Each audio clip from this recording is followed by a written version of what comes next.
Halo teman-teman, selamat jumpa lagi dengan saya Adelia, Neng Adel. Assalamualaikum warahmatullahi wabarakatuh teman-teman. Semoga hari ini kalian semua dalam keadaan sehat walafiat, tidak kurang satu apapun, dan selalu dilindungi Allah Subhanahu wa Ta'ala, dan kalian semua dilimpahkan selalu rezekinya yang berlimpah. Amin ya Robbal Alamin. Teman-teman, sebelum aku mulai cerita ini, tolong subscribe, tolong di-share dan berikan komen kalian tentang cerita-cerita aku ini ya kawan ya, biar bisa berkembang channel aku ini ya, ya teman-teman ya.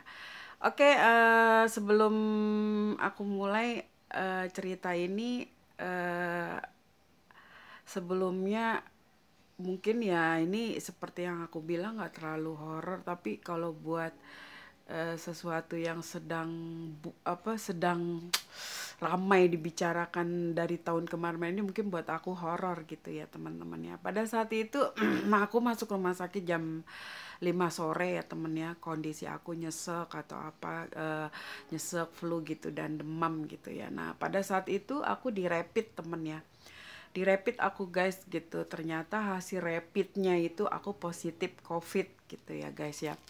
Nah pada saat aku covid itu sekitar jam berapa ya, sekitar jam 12 malam gitu aku dikirim pakai ambulan ke Wisma Atlet. Pada saat aku dikirim ke Wisma Atlet itu pikiran aku, coba deh kalian bayangkan gitu. Di zamannya, di masanya yang kemarin itu, Covid itu buat kita horor banget gitu kan. Jadi di situ nggak ada keluarga yang nganter atau apa gitu. Aku dalam kondisi yang sedih banget gitu kan ya. Dan pikiran aku tuh memang udah mikirnya wah mati, mati, mati, dan mati. Pada saat aku sampai di sana, aku diperiksa kembali di Wisma. Orang kalau udah masuk Wisma Atlet itu kondisi apapun yang dikirim gitu kan, entah itu salah ngecek tesnya atau apa, tetap kondisinya itu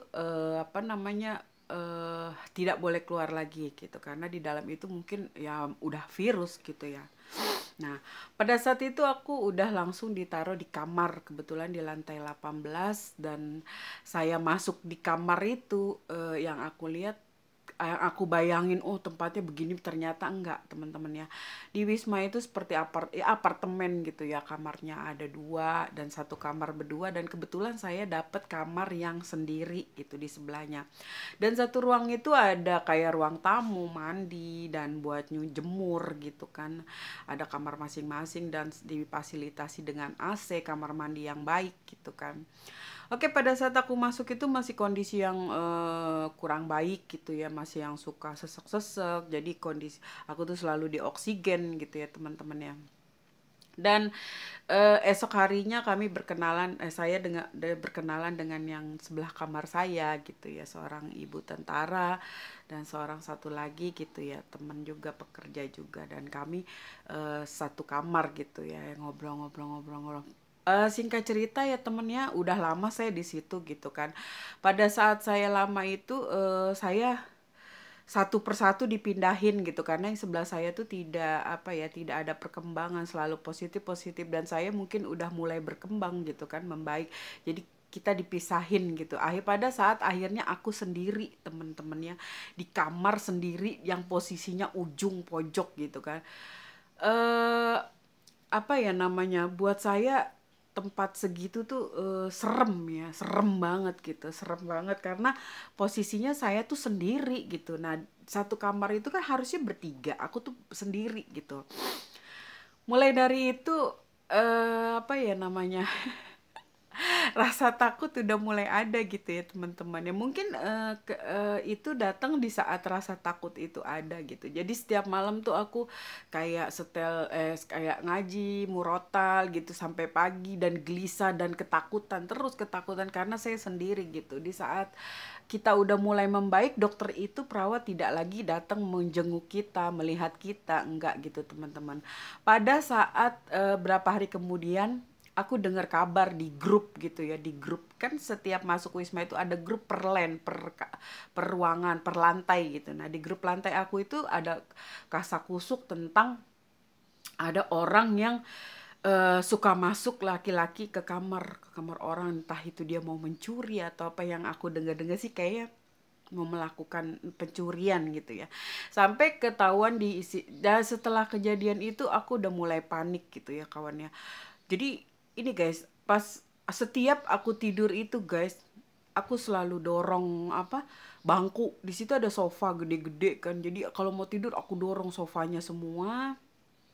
Pada saat dorong sofa itu jadi orang buka pintu nggak bisa, sampai aku saking takutnya guys minta kunci kepada perawat, tolong dong aku minta kunci gitu biar aku kunci aja dari dalam, aku lebih tenang gitu kan. Walaupun di dalam itu aku suka ngerasain ada yang aneh gitu guys, namanya Wisma Atlet ya kan. Nah pada saat itu kejadian itu aku semakin takut, semakin akhirnya aku nggak tahan juga guys gitu kan, nggak ketahan juga, aku akhirnya ngomong lapor ke perawatnya. Mana masih lama guys, aku 24 hari kalau nggak salah, 25 hari kalau nggak salah di Wisma Atlet gitu ya guys ya.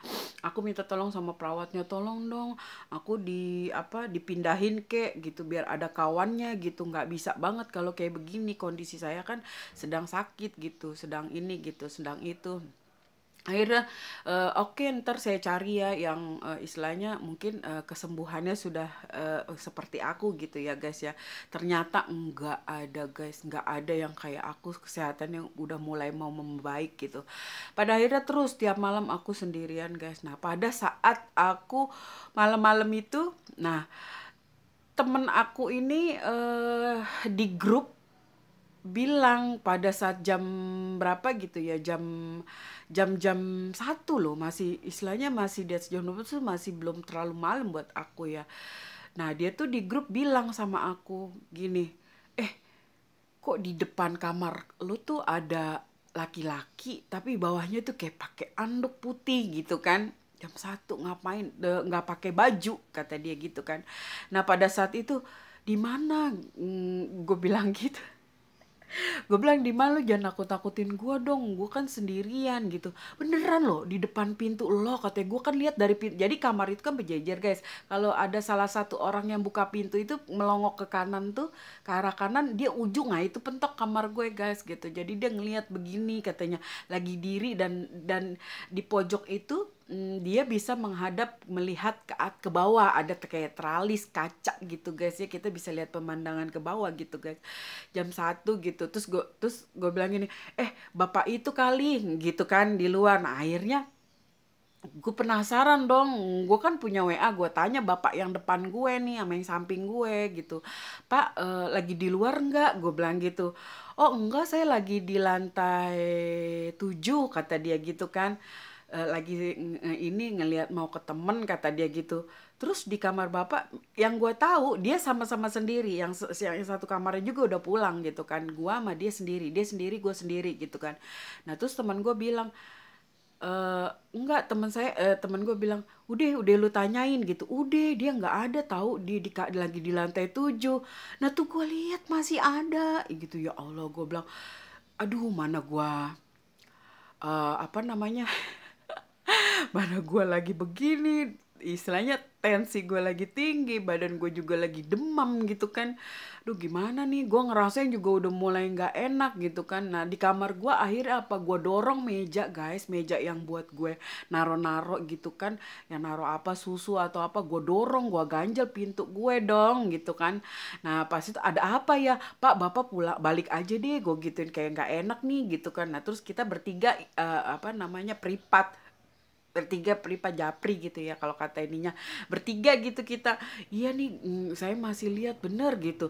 Nah pada saat itu bapak itu langsung naik lift gitu, kata dia, ya udah deh, saya balik gitu, kasihan Mbak Adel gitu ke gue gitu, kasihan Mbak Adel sendiri gitu kan. Nah, pada saat itu udah, terus dia naik tuh ke atas ya kan. Pas naik ke atas dia lihat, mana nggak ada siapa-siapa kata dia gitu kan. Nggak ada siapa-siapa, masa sih, kata kata dia gitu. Orang tadi saya lihat, oh lu bener nakutin gue. Enggak, beneran sumpah deh demi Allah gue ngeliat katanya gitu.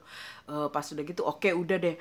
Nah sekitar jam setengah 3, setengah 3 itu gue denger pintu gue kayak didorong gitu kan, kayak kebuka. Dan itu sedikit banget, ih merinding gue, sedikit banget gitu terbukanya, itu kebuka pintu sedikit gitu. Nah waktu itu gue belum tidur, gue mau ke kamar mandi dong, mau keluar gitu kan, tapi gue tahan-tahan, bentar aja, besok aja baru 2:30, ntar aja subuh gitu kan, menurut gue gitu, feeling gue kayak nggak enak gitu. Ternyata gue kayak denger suara langkah gitu kan, kayak suara langkah 2:30 pagi, jam 2-an deh, jam 2 lewat gitu dah, mau 2:30. Nah tiba-tiba gua diketok pintunya guys, tok tok gitu kan. Nah pas gitu gue bilang siapa, gue gituin kan, dia diem aja, tok tok, gue bilang siapa lu, gue gituin aja kan. Astagfirullahaladzim, gue bilang gitu. Terus guys, percaya gak lu kalau gue cerita ini, bulu gue pada bangun guys, sumpah bangun guys, merinding gue gitu. Jadi gue ngerasain kenapa sih kalau setiap gue ceritain apa yang ini gue langsung bangun gitu bulu gue, karena gue ngerasain gitu guys ya. Nah pada saat itu udah gue diem tuh, gue duduk guys, gue duduk, gue tungguin gitu tuh pintu, gue tungguin, tapi posisi pintu gue ganjel, ini bergerak nggak nih pintu nih, gue gituin kan. Nah jadi di luar tuh guys, aduh astagfirullahaladzim, di luar itu kayak berasa dia tuh kayak mau ngebuka. Dia gini dorong dorong, padahal pintu gue kan modelnya posisi yang tangan gagangnya diceklek gitu kan ya. Nah dia tuh kayak gimana sih kalau pintu didorong dalam keadaan begitu, dia gerak gitu. Gue fokus banget di pintu itu, dia kayak ret ret gitu tuh, kayak gitu, kayak ada tenaga yang mau dorong gitu kan. Sedangkan itu pintu nggak dikunci guys, nggak ada kuncinya gitu, memang nggak dikasih kunci, takutnya pasien ada apa-apa ya, dokter nggak tahu. Pada saat itu juga guys, pas pas gue pas gue bilang, jangan macem-macem lu ya, gue gituin kan. Awas lu berani masuk, gue gituin. Langsung pintu itu guys ditendangin, puk gitu kan. Gue bilang, woi astagfirullahaladzim, gue gituin, orang ajar nih, makhluk halus nih, gue gituin kan guys ya. Terus langsung gue baca ayat kursi, nauzubillahiminzalik, kata gue, kagetnya gue minta ampun itu guys, astagfirullahaladzim. Langsung gue tadinya gue nggak berani guys, gue diem begitu, buk, gue diem. Tiba-tiba gue buka guys lemari, gue tarik brot gitu kan. Pas gue tarik brot, langsung gue buka pintunya guys, gak ada, ternyata bener guys, pintu di depan itu udah kebuka. Dan posisi apa namanya, dan posisi itu bangku yang buat ganjel nggak bergerak, maksudnya nggak berubah gitu loh, dia mungkin cuma didorong gitu. Sekarang gini ya guys ya, logikanya kalau gue teriak begitu pada saat dia lari gedebuk-gedebuk dong, kalau orang dia pasti buka pintu, narik bangku dulu gitu-gitu kan. Di situ gue langsung mikir astagfirullahaladzim, langsung gue bilang, sus, saya agak pusing nih kepalanya, gue gituin aja langsung di grup kan ya, tolong dong kesini bawain obat sakit kepala. Langsung dia datang guys, tuh datang gue cukup ke kamar gue, langsung dia ketok-ketok, Mbak Adel, iya suster ya, iya, baru gue keluar. Ya Allah guys, itu Wisma Atlet ternyata, kata orang-orang teman-teman gue itu guys, udah banyak banget yang sering ngeliat gitu. Nah di situ gue mulai besoknya, tolong dong please sus, saya minta pindah gitu, saya minta pindah sus, tolong saya hasil saya yang kali ini turunin kalau enggak. Nah pada saat besokannya tuh guys, aku udah cerita semua gini gini gini gini, apa namanya, langsung dipindahin guys ke lantai 5 gitu, karena udah 24 hari guys, udah lama aku di situ nggak pulang-pulang. Aku udah jenuh banget, udah kayak terpenjara guys. Lihat di kaca keluar, rasa pengen pulang, nangis mulu gue tuh, pengen balik gitu, namanya saudara nggak ada yang jenguk apa. Akhirnya pas terakhirnya itu gue turun ke lantai 5, diproses, akhirnya gue boleh pulang, hasilnya udah negatif, alhamdulillah guys. Pada saat itu ya, mudah-mudahan kalian semua kalau udah pernah ngerasain di Wisma, mungkin kalian tahu gitu ya, mungkin kalian juga mungkin nggak sama kayak gue ngalamin yang kayak begitu guys ya. Kalau gue bener-bener ngalamin, gue heran gitu, memang semua tempat itu pasti ada penunggunya guys, cuman kadang-kadang kenapa gitu gue tuh selalu yang dirusuh-rusuhin gitu loh guys. Padahal mungkin dia datang itu saat ketakutan. Memang gue bilang kan, kalau kita takut dia datang gitu loh. Akhirnya ya udah guys, jadi kayak gitu aja cerita gue hari ini. Semoga buat kalian menghibur gitu guys ya. Kalau umpamanya ada ada kesalahan, aku ada kalimat yang tidak baik, mohon dimaafkan gitu guys ya. Oke, thank you for watching. Terima kasih udah nonton video ini. Jangan lupa subscribe, like, komen, dan share. Semoga kalian sehat selalu dan dan dilimpahkan rezekinya yang berlimpah dan selalu dalam lindungan Allah Subhanahu wa taala. Amin ya robbal alamin. Assalamualaikum warahmatullahi wabarakatuh.